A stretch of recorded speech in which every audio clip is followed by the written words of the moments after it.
Morning, everybody. Thank you for coming. My name is Wendy Davis. Hopefully you got the materials at the table outside. If you didn't, feel free to go grab them, or we'll bring somebody around with some more.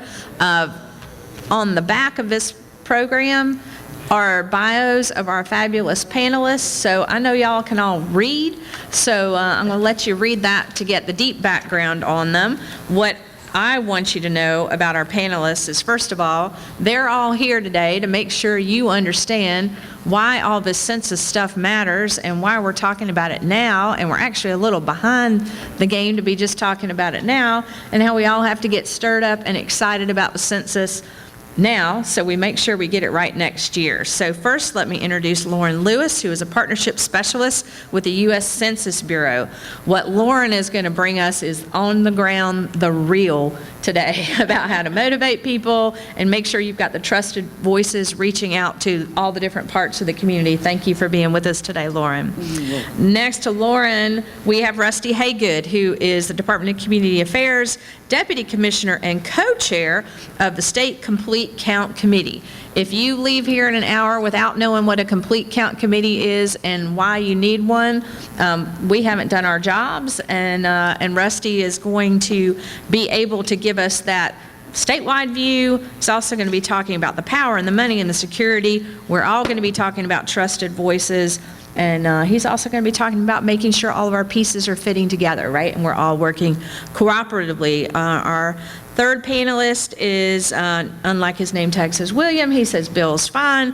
And is it Bruton? Right. And he is the city manager in Marietta.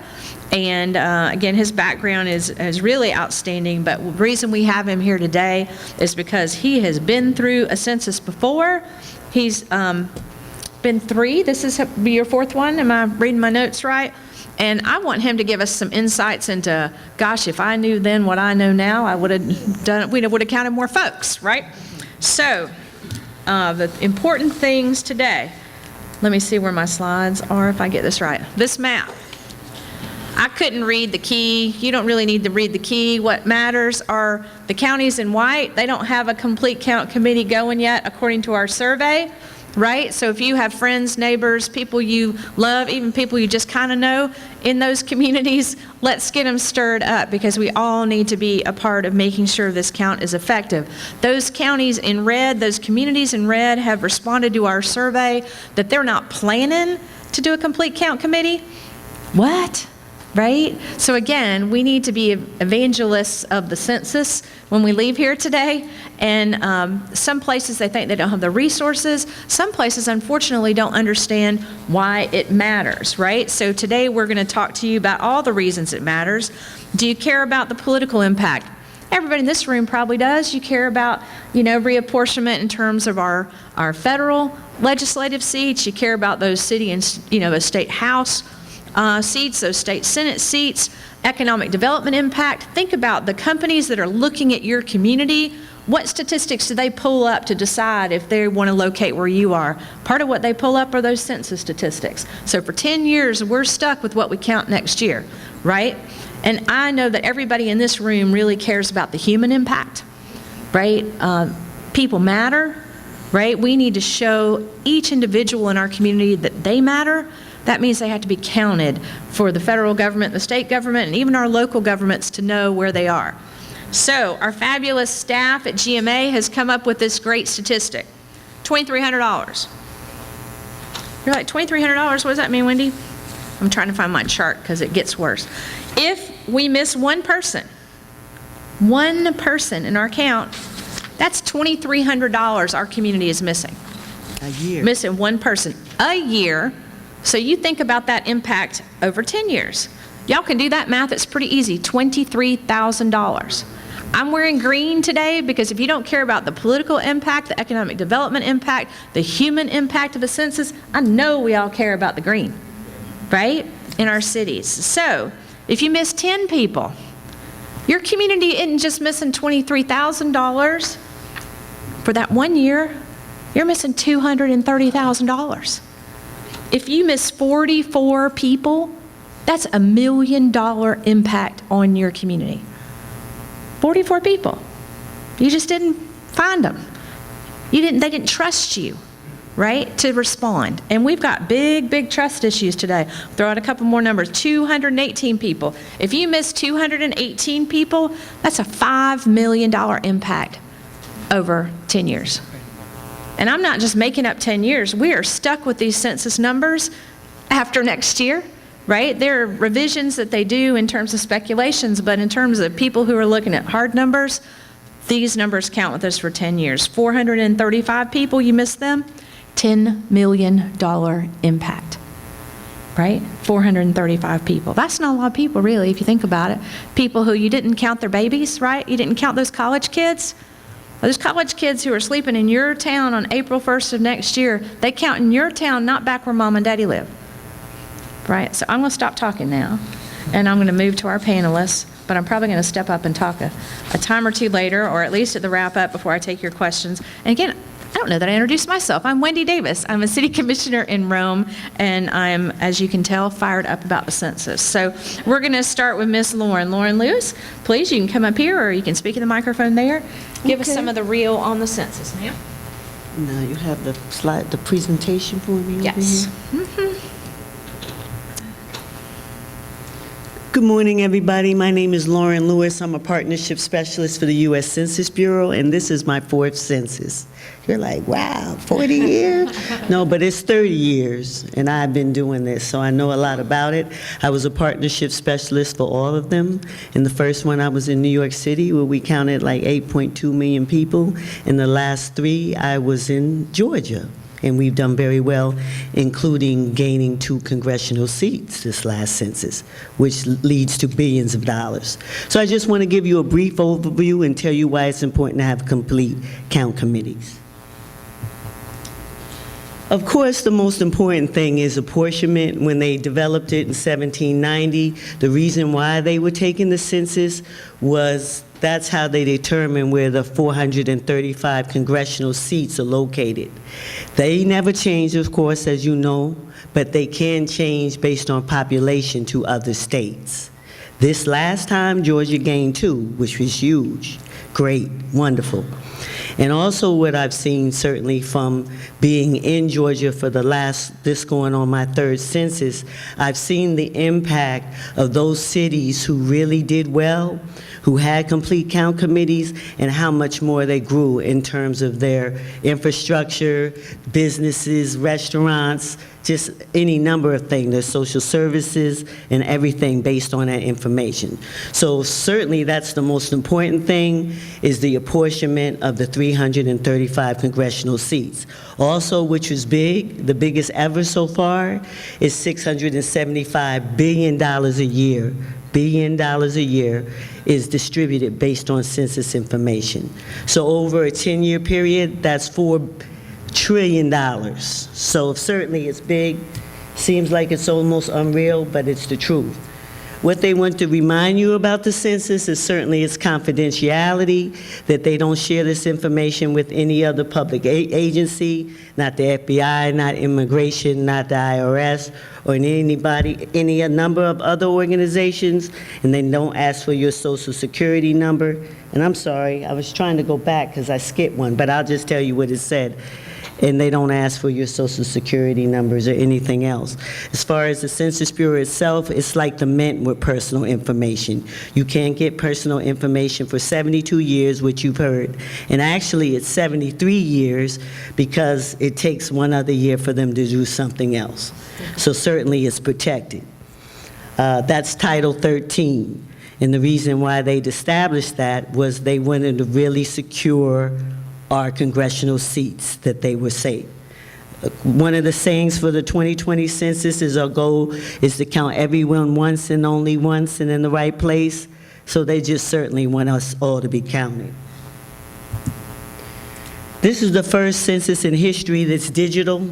They did some surveys over the last 10 years, and they certainly thought it was time to change to an internet census So people will get a card in the mail. It goes to residents' households and not to specific names. So at that point, they can go online or their phone and take the census. Or if they don't have internet access, which some of your more rural areas may not have one, they can call for the first time in history and do it over the phone. Or they can call and ask for a paper copy. So there's actually 3 ways now. Online, on the phone, that's one. By you calling and doing it on the telephone, or calling to get a paper copy. Residents who have not always participated in the census that we want to bring to your attention, and certainly in cities, you want to work with your team of people in your complete count committee to make sure those people are reached, or children under the age of 5. They found in the last 2010 census there were over 1 million children that weren't counted. That's goes into the way the building billions of dollars. And certainly places like Head Start and schools who really determine how much money they get, it's directly affected by the census. They really want to have those information right. Migrant workers, people with limited English proficiency, renters, veterans, construction workers sometimes that live in areas, they have to reach out to them, people with disabilities because they may need assistance, people who mistrust the government. We certainly need trusted voices that they have faith in, that it's okay to take the census and why. Homeless individuals, residents in rural communities, low-income residents and senior citizens and underserved populations. Those are really some of the main groups that aren't taking the census and that we really want to try to reach with complete count committees. Just when we say complete count committees, what a complete count committee, it really is an action team. This is not just a committee you're meeting every month talking about something I'm telling you here, but it's really a plan of action of what you're going to do in your specific areas to reach those that are hard to count. If you have an area, for example, in Jenkins County. Anybody from Jenkins? I heard that you have like 3,000 construction workers somewhere, they told me, in the county, or a big block of construction workers somewhere. You know anything about that? Well, that's what they told me. And they said, you know, how are we going to reach them? Those kind of outreaches need to be right to the area. Tables out, balloons out once the census forms, I'll give you the timeline, are out. Megaphone, hey everybody, come fill out your census form. Cookouts, fire trucks flying around saying take your census, and it can go on and on. But it's certainly very important for you to figure out how to reach out to your community. If you have a certain amount of senior citizens in the area, certainly working with the people who work with the senior citizens and go into the house and making sure they know if they need any assistance with filling out the form. You certainly want to get the highest response rate possible, that do it online, that go to the local census office, and I'm just giving a number and say there's 1,000 households in Jenkins County that says we have 800 households that responded. And then to know that there's 200 households that still need to be responded to, hopefully your partnership specialist can help you identify those areas, and as you get closer to it, really think of some ways you can specifically reach those individuals. I skipped one again, but this is all on the importance of a complete count committee. In terms of the state, the county, or the city, the ones that have the most impact on an area are your cities, in terms of really making a difference in their community. If a city leaves the county or the state up to just trying to count everybody, they generally do not do as well as certainly a city that has a specific plan for their area. Why? Because they're the trusted voices of their community, because they know their community better than anybody else, and hopefully because they had a plan of action really to reach residents that are of a concern. Some of the ones that I spoke to up there, that you guys have a committee, that you're working with your nonprofit organizations, that you're working with your churches, that you're working with any one of your social service organizations, and all the different people that they trust, and really get the word out about the census. Right now, we're in the education phase, certainly telling leadership the importance of the census and that they really need to work together. And that's what we're doing right now, getting the word out. Awareness is really, they say awareness, but January and February, it really needs to be coming really in your cities. You really want the word out because the forms come out in March. So the awareness is get ready, the census is coming, banners up in your cities, almost like voter registration. You might have people get ready for the census, waving around, certainly going to a certain amount of events that you already have with the census presence is big. Then come March, the forms come out March 23rd. It should be ringing off the rafters that the census is out. Newsletters, any raffles you may have, incentives for people to fill out the census form go big, but you certainly want to have some real plan of action of reaching those areas of concern between March and May, which is when that's the amount of time you have to fill the card out. This is just a timeline that you can't see, but generally the census starts in January in the remote parts of Alaska. But in our area, we'll get them in March, like the 23rd. So from March 23rd to May 30th is when people need to be filling them out and sending them back. In our computer, at the local census office that generally takes something like 30 counties in office, they will know how many households did not respond.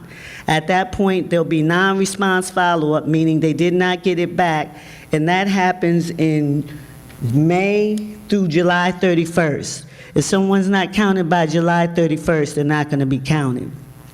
One other good thing about this particular census, unlike the ones in the past, if we go to your house twice and you're not there, the third time they do the proxy thing now and online, and they'll be able to at least get some people in the house, meaning someone who had a utility bill or something. You're not going to completely lose a person anymore, like a household anymore, because we're going to get somebody. But if someone has 10 people in the house, we may not get all those. So we certainly want to reach out as much as we can. Again, through July 31st is when they will really try to get somebody. In between April and December 31st is when they really tabulate all the information, and it's on the president's desk December 31st of 2020.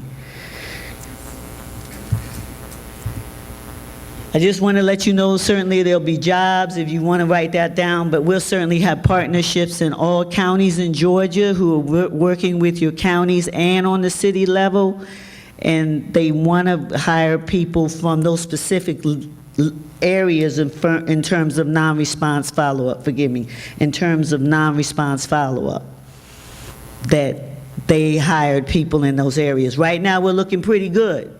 We have a pretty good pool, but we'll keep you posted. Right now, the operation is address canvassing, where they're going around and checking addresses and making sure that they're right, and they'll be doing that for the next 4 months. But I certainly want to encourage cities, so they'll talk more about it in some specifics, to really have a plan of action, a team. We call it a complete count committee, but certainly within your city, you want a team of people to help really get the word out about the census and assist when it gets close. The census is coming, what about the person who doesn't want to take it? Well, they might come down to City Hall steps or somewhere they have some computers set up that you guys came up when they can get a 50-inch screen TV and a raffle for that. I'm just saying, the incentives go a big way. So know to use everything you can. The fire truck, having somebody from at the different social service organizations, certainly making sure they fill out the census and that they have computers there. But it's a real action time. And fortunately, and hopefully as you get close, your partnership specialists can tell you even more so specific areas in April that you really can have a plan of action during April and May to make sure your non-response follow-up is the biggest ever. Thank you very much. Go 2020 census. Come on, cities. Get it together. We love you. Thank you, Lauren. Can you tell she's passionate about that? And again, we're going to try to go through things very quickly, but I think we'll all be here at the end, too, if you want follow-up. I want to ask her more about these incentives. I don't need a 50-inch TV, but I know people who do. Next, we're going to go with Rusty. Rusty, please come forward, talk to us about the state working with our local folks and your experience. Pump us up. Thanks. Thank you. It's great being here with you. Who was in the session that I participated in on Friday afternoon? Nobody. One, Matt. Yes, thank you. I've changed some of the bad jokes, so you'll be okay. I want to start answering the question that a lot of people ask, and that's, why does it matter to me? I don't have slides, so you have to look at this, I'm sorry. Or continue looking at Lauren's much better looking slide. Raise your hand if you, and keep your hand up. Raise your hand if you know anybody that receives Medicaid benefits. Raise your hand if you know anybody that receives Medicare Part B benefits. WIC. SNAP,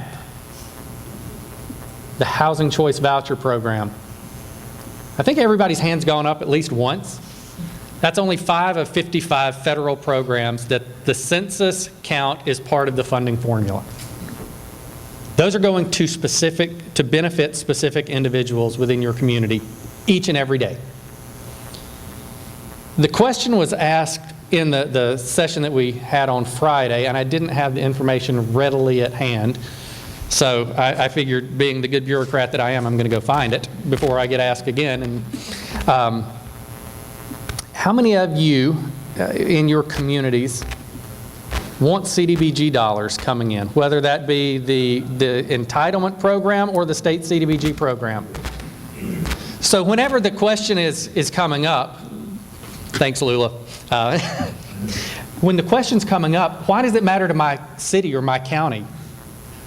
Do you want those dollars? And how many of them do you want? Because that's another program that's partly determined by the population that comes from the census. Home dollars, USDA business and industry dollars, USDA community facilities dollars, Health and Human Services low-income home energy assistance programs, highway planning and construction. Any of those ring a bell with anybody?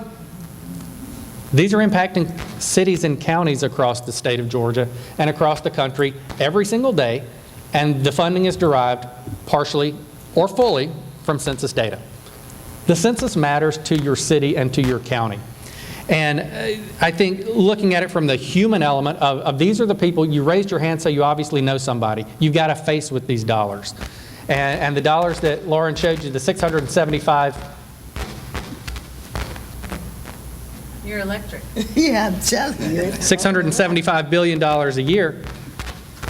Use a table mic. A table mic? Turn the other one on. How do I turn it off over?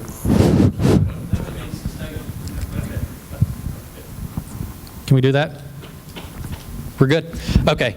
So we've looked at the human element, and we've got $675 billion that gets allocated each year from the federal government. In 2016, Georgia got $23.8 billion of that 675. And if you do the math, we had about 10.5 million people. That's the $2,300 per person per year that Wendy alluded to. That's the math. It's pretty simple there, folks. $23.8 billion per year coming to the state of Georgia.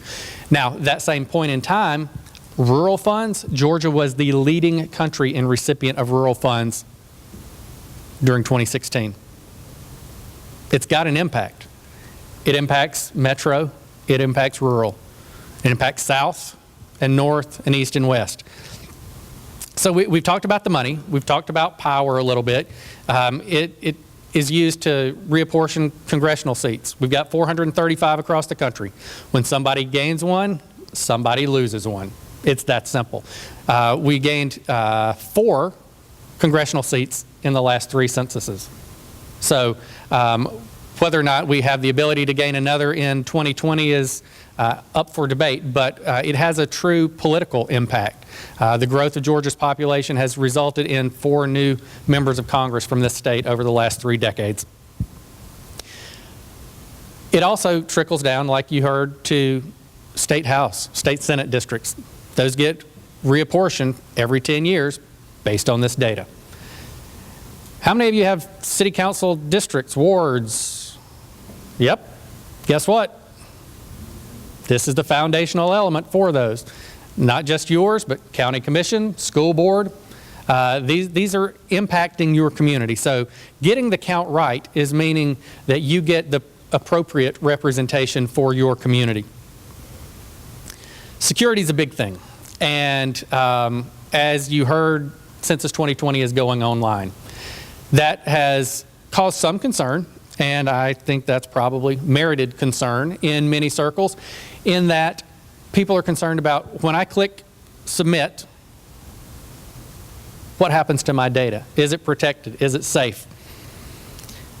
I'm not going to rattle off all the questions that are in the that are within the 10, but you can easily, correctly guess about 6 of mine, maybe more, just with me standing here today.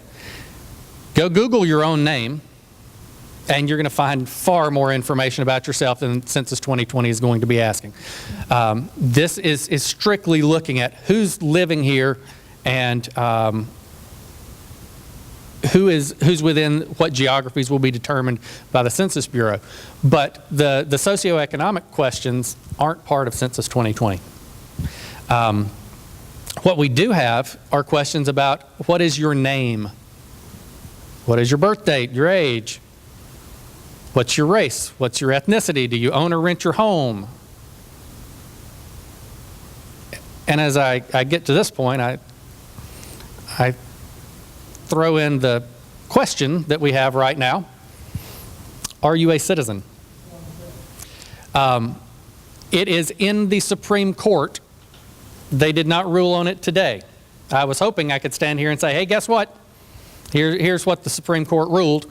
It is, they are not making any more rulings before Wednesday at 10 a.m., so can't help you.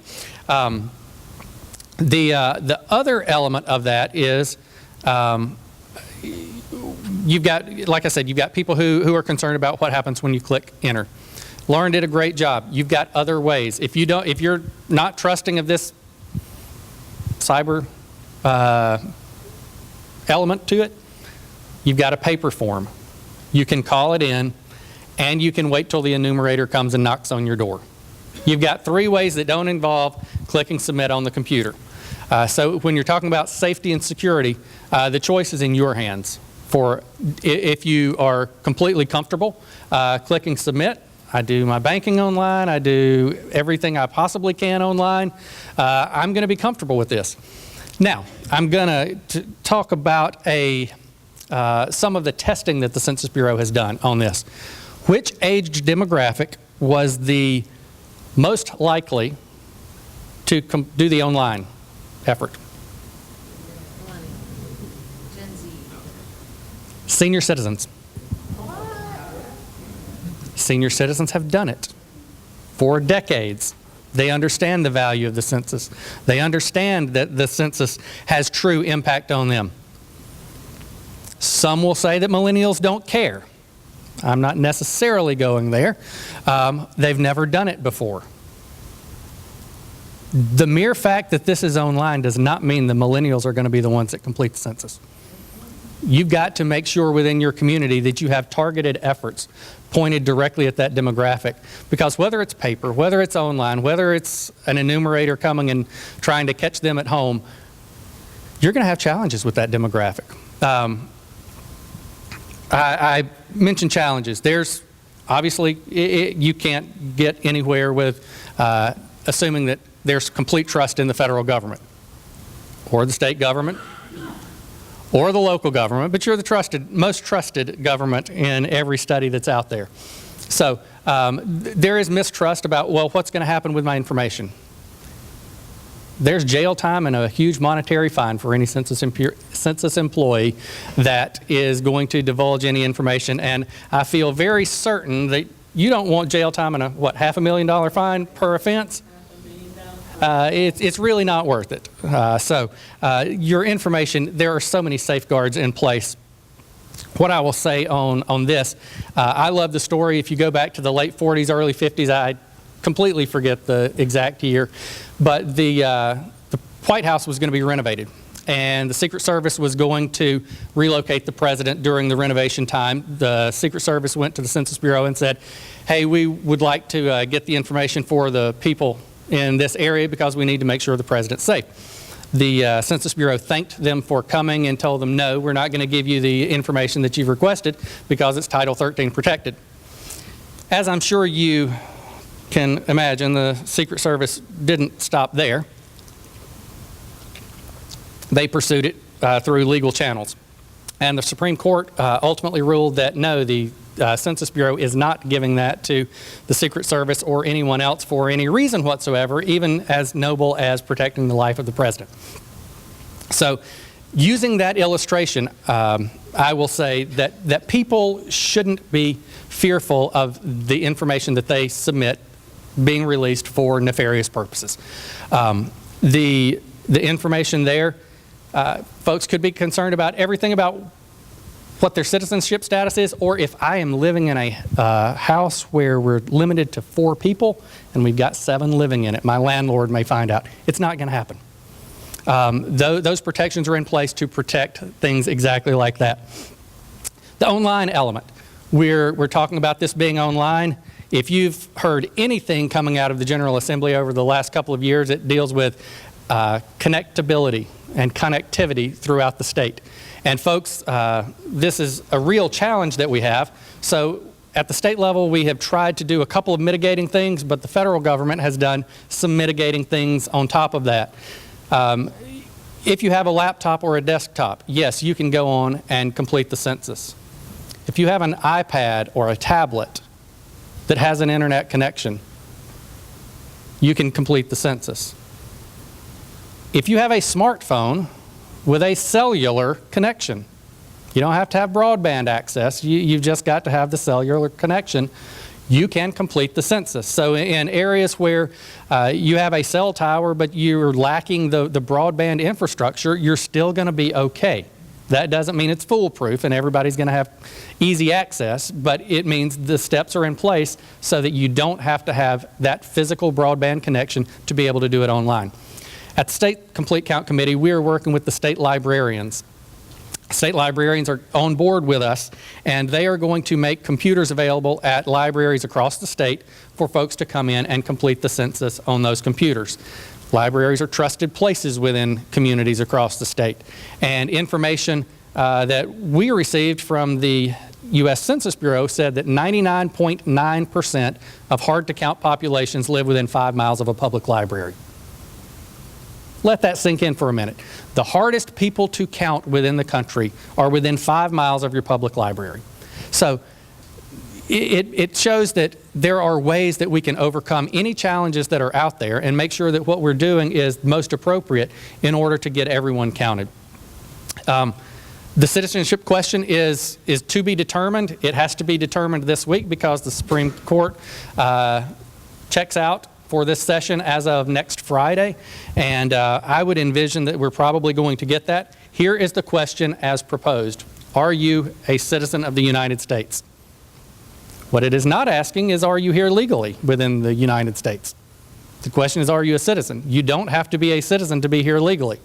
2 very different elements there. So I just want to point that out as we go through. At the state level, I want to tell you a little bit about what we're doing to provide support for this effort. I did find out on Friday that the state of Florida is doing nothing and making a concerted effort to do nothing to support Census 2020. I think that's a little short-sighted, but that's a decision that they have to make and move forward with. We at the state are going to use our State Complete Count Committee to make resources available to communities all across the state. And these resources that we're going to make available are going to be some in print, We're also going to be reaching out to newspapers all across the state. There will be electronic items that are up on our State Complete Count Committee website. All of these pieces of material that are on the website will be downloadable, free of charge. You can download it, print it, send it, do whatever you feel appropriate with it. We will also have some of the materials that you can customize with your community's name and information on it. Nothing that we're doing is proprietary. Nothing that we're doing is going to cost you anything there, and it is for your personal, your community's personal use. We're also going to have some TV and radio spots at the appropriate times, and these spots are going to hopefully have a good cross-section of our state from celebrities. We've got one particular celebrity who has agreed not only to create a commercial for us, but to donate studio space so that we can have other celebrities come in. What I will challenge you with is if you know celebrities who may be willing to do this, please let me know. I don't have all the connections, nor does our committee have all the connections. But if you know somebody who is a compelling face within the state, and what we're trying to do is get as diverse of a cross-section of people as we can, we've got a time and a place that we can plug them in and get them to help this effort. These will air in all the media markets, but they will also be online for you to view, to download, to share, etc. And we're also going to have a social media presence. At the local level, I would just challenge you to this. Establish a committee and make the committee fit the needs of your community. I continue to get asked, well, who needs to be on there? I think it goes without saying that your local government needs to be a leader in this effort. Your local media can be a tremendous help in getting the message out. Your local school system sees thousands of kids every day. They should be a good resource to bring to the table there. Your business community employs thousands of people every day. They should be a good resource to bring to the table, whether that's your local chamber of commerce, your top 2 or 3 businesses in the community, or that business leader that everybody looks up to. I would also look at nonprofits that might serve these hard-to-count populations that you have. You might have a minister or two within the community that everybody looks up to. It could be that coach who has transported the kids to practice for 20 years. Every family in the community knows this coach, looks up to this coach, and when the coach issues a call to action to run through the wall, everybody's going to run through the wall. Get the coach to fill out or to issue the call to complete the census. It could be the director of the funeral home. They know everybody, don't they? And I'll close with one little thing, and this is where the State Complete Count Committee is going to try to navigate the waters and make sure that our efforts are as strong as possible. We're going to compile as much information as we can through the fall and into the latter part of this year so that all of the information is together, ready, and we've got an action plan that we can execute come the first of the year. January and February, we're going to begin the call of the census is coming, and then we're going to take a step back. We are going to black out everything that we're doing, and the reason is because of the date March 24th. Anybody know what that date means? We've got a presidential primary in the state on March 24th. There will be lots of noise leading up to this, and we realize that whether it's print, social media, TV, you name it, any message that we have is going to be drowned out. And we're not going to waste our time, effort, energy, and resources during that time period. We're going to take a step back, and probably March 25th now. I was really hoping we could get that Super Tuesday primary at the beginning of the month. But I understand we're putting in the new voting machines and had to make sure a time was appropriate for that.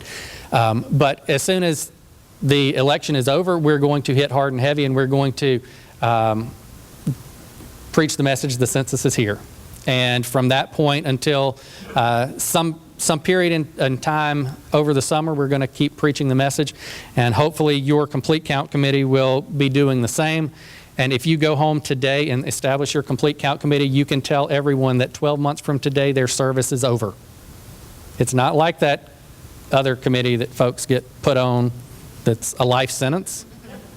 This is 12 months, and I can guarantee they'll be finished at that point in time. So thank you for your time. I appreciate you giving me the opportunity to be here. Thank you, Rusty. We're all stirred up, aren't we? Now, Bill is going to come forward, and Bill is going to give us, again, his "if I knew then what I know now." So he's going to give us that. Okay, thank you. Thank you, and good morning. I get to talk a little bit about what we're doing in particular with our city. Let's see if I'm going the right. Yep, there we go. In Marietta. And as was said before, this will be my 4th census. It's my 3rd in Marietta. I want to talk a little bit about what happened last time and what we've learned from that, and kind of to set us up for where we're going this year, which I think will be in a lot better position. When we actually looked at the numbers back in 2000, we had 59,000 people in the count. The census, every year puts out an estimate, and they estimate how your population's going. The 2009 estimate was 64,000. We thought we were doing pretty well. But then the census came out and dropped us all the way down to 56. So it was below where we were in 2000. Now, all of us in the room, when we got that number, knew that couldn't be right. We didn't know why it wasn't right. So then we decided we better figure it out. So we actually went through all the raw data that we could get from the census, pulled everything that we could find, and looked at, if I can, let's see, there it is. We actually did mapping, got our GIS department involved, and we took every census block and tract, and we overlaid it with the 2 censuses. And we then used a lot of the other information that we have, because we have utilities, and we went through and we figured out how many people should have been in that particular block or tract when the census occurred in 2010. And we found out where the undercount was. And so we, at that point, figured out where our problem was. I mean, there were whole buildings that were not counted. There were houses that were not counted. There were, thankfully it's going to be better this time, because they're actually, if they knock on the door 3 or 4 times and nobody answers, they're going to go ahead and put a number on that. But we had areas of town where that was happening wholesale. And for whatever reason, people just were not answering, were not responding, and the census mapping was not as good at that particular point, and left out some places. So that's a lot of money on the table, which you've just heard from all 3 speakers before that. A lot of money that we have not gotten for the last 10 years, which is something that we're going to try to correct for going forward. So as I said, we, what's part of our plan and our preparation for 2020? Well, we've analyzed all the data. We, had that kind of sitting aside for the last few years. So we know where the undercount areas are. We're going to target those definitely. We're continuing our participation in the LUCA program, which you need to be participating in, which is the Local Update of Census Address Program. That is something that you should have gotten information on way before now. And basically, it would be you communicating with the census, with your mapping, to make sure that all those areas of annexation are counted, and all the new housing is counted, and that their maps are correct. Because if their maps aren't correct, it isn't going to help them when they go out in the field. Then the other part of it is they have a new program that they just started, which is called the New Residential Construction Program. That also is something you can join. It's not mandatory. If you decide you don't want to do it, they're not going to keep hounding you about it. But something did come out, should have come out to everybody within the last 4 or 5 months, asking if you want to participate. Definitely you do want to participate in that, because what happens there, which is different than sometimes in the past, they're going to actually coordinate with you on all the new housing construction that's taking place right now between now and April. So if you've got houses that are under construction, you go ahead and let them know what those are and where they are, and then you work together to make sure that anybody who moves into those houses is actually counted when the census takes place. Because the mapping there, again, if you're not participating in this program, the mapping may not show that there are any residential structures there. So nobody will know that there's an undercount in those particular areas. We also formed a staff interdepartmental correct count committee. So that was our first step into it. We're running the program through a staff committee. And the committee, I'll show you who is in there. But then we also are inviting the community to be the larger committee. And we're inviting any and everybody. I mean, this is all hands on deck, everybody we can possibly get. The Departmental Committee is the one that really is kind of working behind the scenes to get everything together and get it all going and put all the resources to bear. And it has all these different departments that you see: City Manager's Office, Communications, Finance, Parks and Rec, IT, Planning, Economic Development, Power and Water, really important on helping us get the word out. Police and Fire, and I'm going to show you some ways that they're going to get involved in this also.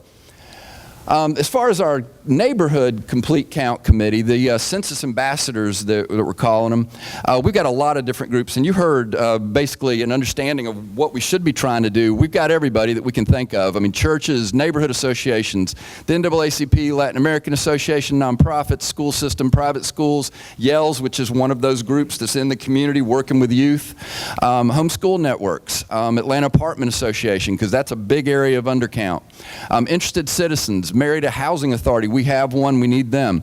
Civic clubs, very important. The Council of the Chamber of Commerce, Business Association, our universities, we have 3. Apartment complexes, Welcome Center, neighborhood website moderators. That's an interesting one because we have these neighborhood websites that are out there telling everybody about every dog that runs away and every pothole wherever it is. And so we need them on board to help us out with what we're doing. Local media, obviously, and then our hospital because it's a huge employer, and then other major employers that we do have. And I would say all the health organizations that we have where folks will be coming in to try to get services. As was said before, 2019 for us is getting the word out that the census is coming, and that's what we're going to be working on all through 2019. Make sure that everybody within our jurisdiction knows that there is a census and knows why it is important. And then in 2020, and not only, do you need to know it's important, but you need to do something. You need to go out and fill the forms out, however you can do it. And we are so happy that there are so many ways that you can do it this time, because in the past that's not been the case. So we're real excited about the ways that you'll be able to do it, and I'll tell you why, because we're going to be able to help them. So we've got 2 different parts of this. One is the marketing and communication, and then the other is the implementation. So far, what we've kind of drilled down and decided is that we've got flyers that we'll be doing, billboards, social media, Facebook ads. We do a lot of posting on Facebook ads that we target individuals by saying, somebody who likes city events or somebody who likes history or whatever it is. Well, we're going to target folks that are inside the city that are Marietta folks, and they'll have little things pop up on their Facebook when they're doing different things. Door hangers, we can do that because we do that with our utilities right now, and code enforcement, so we can go through and do door hangers. Flashing message boards on main corridors, all of us use those for construction. Well, we need to get out there and use them. Signs, posters in city facilities, banners as you heard on city buildings, t-shirts that we can give out and have people have. Bilingual, and really I should have said multilingual information because it isn't just bilingual. Bill stuffers in our power and water bills as they go out, and our sanitation bills. Neighborhood websites, newsletters, our city e-news, city schools e-news, and then we also have the ability to make videos, and we do that constantly, and we post those videos on YouTube and other places. So we're going to be doing that. Now, as far as the projects and activities, we've got census ambassadors. We want them presenting and handing out info at town hall meetings of the council, neighborhood associations, churches, retirement homes. Big one on retirement homes. We found out there was a big undercount there. Nonprofits, schools, PTA meetings. We want to set up booths at all our festivals. We have a farmers market every week. We want to have booths there to help people out. But as we get into the point when we're doing the census, we actually want to have the ability there at that booth for them to fill out the census. So we're talking about mobile data devices and everything that we can put out there that people can go ahead and use. Set up information tables at our concerts on the square. We want to mail through the utility customers, let them know why the census is important, and then hit them again after the census starts on, we need that count. Set up computer stations in city buildings and our rec centers. So that there are actually computers there. When somebody's coming and bringing their kid to some program or they're working out, they can fill it out right there if they want to. Fire departments, we go out in the community a lot with safety blitzes in different neighborhoods, and they're checking smoke detectors and all this. Well, we want them to have the census information while they're doing that, and go ahead and let folks know that it's very important. Publicize where the free computer access is, if it's in the libraries or it's in one of our buildings, and then have giveaways for events and information tables so that we can get people excited about this. Target areas, importantly, target areas of known undercount from 2010, so that we can go into those areas and be very methodical with our ambassadors on going into the community and making sure that we're touching everybody that we can touch on that. And there'll be many more activities and things coming from all those people that we're talking about that are going to be, joining us on the committee and doing the different things with us. We're not the only ones doing it in our county, though. Cobb County actually has their own complete count committee, and they invited all the cities in the county to come to that, along with the major neighborhood associations and all the kind of interest groups that are out there within the community. And they've tried to make it as big a group as humanly possible and bring everybody to the table. We've had a couple meetings on that, and we're kind of getting all that together. But that's an opportunity for us to share what we're doing with each other and to talk about different, maybe underserved areas that we need to target and go after, because as was said earlier, a lot of this really is very, very, very important to you in the bottom line as far as your government goes, and the money that you would get with it. And there's a slide I probably should go back and show you because I don't think I really talked about it. As far as, it's right here, this is with Marietta. This is an example of areas that we either do very well in or we get hammered in, depending on what the census numbers come in at. Now, you've got obviously federal, state, and local representation, which is very important, but then you got highway funding, big, big importance to us. Marietta Housing Authority, we've got our own housing authority. Well, the vouchers. If it's undercounted, we're going to be underserving our people. Social service funding, extremely important to all of us. CDBG, we are an entitlement community. We get over $500,000 a year. That is dependent in large measure by the population that we have. So we're getting less right now than we should have been getting the last 10 years because of that undercount. We need to get that number up. We use that for a lot of different things in the community. Here's a big one for us, and you may do this differently in different counties, but with us, our SPLOST allocation that we have is done by population. And then you're set pretty much for the next 10 years. Now your SPLOST isn't going to be 10 years, but if you have rotating SPLOST that keep coming in, they're using that same number from 2010. So we get $54 million off of the SPLOST. We could get a lot more if the count was up to where it should have been. So that's direct dollars. And people say, well, why do you spend time and why do you spend effort and city resources to go out and make sure you're doing all these things with the complete count? Because of that. I mean, there's a lot of money sitting on the table that we need to get. And then the big one, also, this is per year. The insurance premium tax we get from the state, we get $4 million. We only get about $8 or $9 million off our taxes. We get $4 million off of the insurance premium, and that's based on population. So, I mean, those are hard dollars that you can see every year that you're either going to be getting more of or less than you're getting right now. So it is extremely important to us, and I would just like to thank you for the opportunity to talk to you about it. If anybody's interested in kind of what we're doing or some guidance from the past, I'd love to do it, but thank you for being here. Thank you so much, Bill. So I don't know if anybody else was doing the math. Marietta, 7,636 people undercounted, right? That $17.5 million for 1 year. It's $175 million. The last 10 years, they haven't gotten, because I'm not picking on you. I'm trying to show you this isn't nickel and dime kind of stuff. This is big, big stuff. So we're way behind schedule, and y'all have been very patient. We want to take some questions. Yes, ma'am. So this was a great presentation. Are we going to be able to get the PowerPoint? Yeah, I'm sorry. I was just supposed to mention that. So we're going to have everybody's slides, and our staff member here, also GMA, has a fabulous census resource page, in addition to the state complete count resource page. And hopefully your local communities will have their resource pages. Yes, ma'am.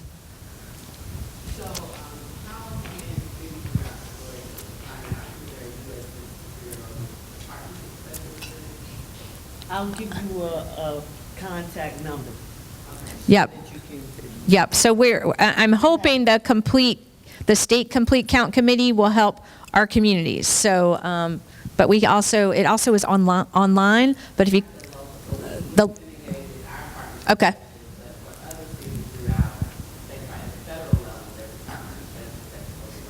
Okay. We'll work on getting that list of which partnership specialists are with which county and which city on our GMA website. Is it okay for me to say we're going to do that? Sure, it's okay for me to say we're going to do that. Yes, ma'am.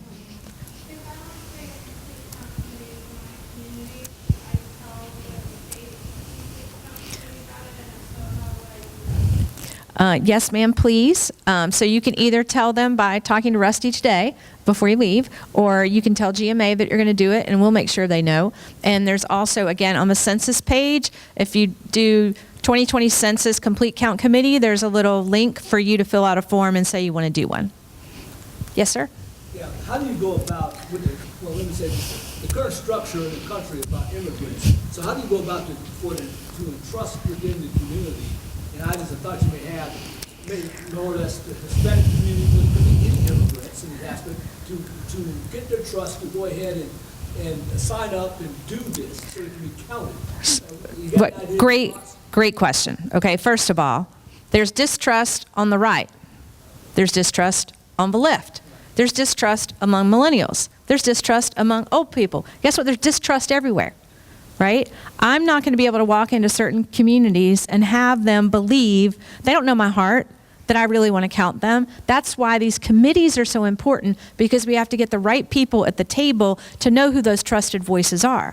The trusted voice may be the 17-year-old son who's at the high school who can go tell everybody in his neighborhood, he may be, Latino, and go tell everybody in his neighborhood why it's important, no matter what they decide about the citizenship question, right? The message I want you all to take out of here, every human being in our state, frankly, the whole country, in our city, whatever subdivision you want to pick, every human being, from a baby that was born on April 1st, right, to somebody who might be 99 and not lucid enough to fill out the form themselves, somebody else can fill it out for them. We want to count everybody, right? All of them. And it's going to take a lot of work because there's distrust on every political avenue you can say. That's why you have to find the right voices. There are people I can talk to who will listen to me. There are people you can talk to who will listen to you who wouldn't listen to me. That's why these committees are so important. They can't be just a name on a piece of paper and we checked our boxes. We have a brown person, a polka dotted person, an old person, and a young person, right? It's got to be real people with real connections to their communities. I love the idea about the coach. Lord knows in this state, coaches rule so many things, right? Get those coaches telling their players, your mom and daddy have to fill this out, right? It's got to be every different avenue you can think about. We've got to be going down that avenue or we're going to miss people. And you see what money you leave on the table, we miss people. Yes, sir. Virtually every dormitory at the University of Teaching of Georgia is located in the city. We have had a relationship with the Board of Regents to make sure there's not to make sure Go. I'm sorry I didn't tell you. There's an operation called Group Quarters. It happens between it's from January till June, and that's when we go to college dorms, hospice centers, prisons, any number of other group facilities, and we give them a form, and they work with somebody really from the census and make sure they get that information on everybody. That's great. Yes, ma'am. Yeah, in some communities, there are large populations of homeless people, in transition. Yes. What is the plan? Because, you can go there today and count what's more. It can be a total. Right. So there is each of these special communities, right? There's particular plans, but you need to make sure that you're thinking about the right way, because she might have a great plan and Rusty might have a great plan, but you know what building they're behind at night. Do you know what I'm saying? That's part of us all having to work together, and we can't forget it. And somebody was talking about construction workers. I hadn't thought about that. All those long-term stay hotels, that's a lot of population, and they might still think about themselves living in Virginia or wherever they feel like their home is. Count them in our city, right? Students, count them in our city. Prisoners, if they're laying their head down in your jail April 1st, count them in your city, right? We've got to make sure we're not missing a trick. And again, that's why we need to think about people who are working. I mean, particularly, y'all know the real, it's poverty. The people who are most in poverty that we most likely miss, right? We're going to count everybody in the house around the country club. They're going to be counted, right? It's these other populations we're going to miss. So be thinking now, who are the people who are the trusted voices in those communities? And if you don't think we're going to have a problem counting our Latinx neighbors, you're wrong. We're going to have a big problem. So you got to be working now and showing, no matter what the question is or isn't on the form, that you care, they matter, they need to be counted. Human beings that live in our cities, that live in our state, we've got to count them all. Any other questions? Y'all have been fantastic. Let me just, there's going to be your local partnership folks. We'll have a map for you to see those. Our friend from Marietta was telling us about those undercounted communities before, right? He wished he could have gone back later that year. He couldn't go back later that year, right? So let's look back. Where did we miss them before? Let's get people who are volunteers who fit in that neighborhood to go ahead of these census workers. And where did that job slide? Get your folks you know to apply now to work for the census. They're starting to hire and train people. I don't know where that slide went. Where'd it go? Census 2000, I missed it. He's moving it. 2020census.gov/jobs. It looks like they're applying for a job in Atlanta. Tell them to apply anyway. They're looking to see where they live. I've got a secret word that they're going to hire 200 people in Rome, Georgia. That means they're going to hire a bunch of people in your community too. Yes, ma'am.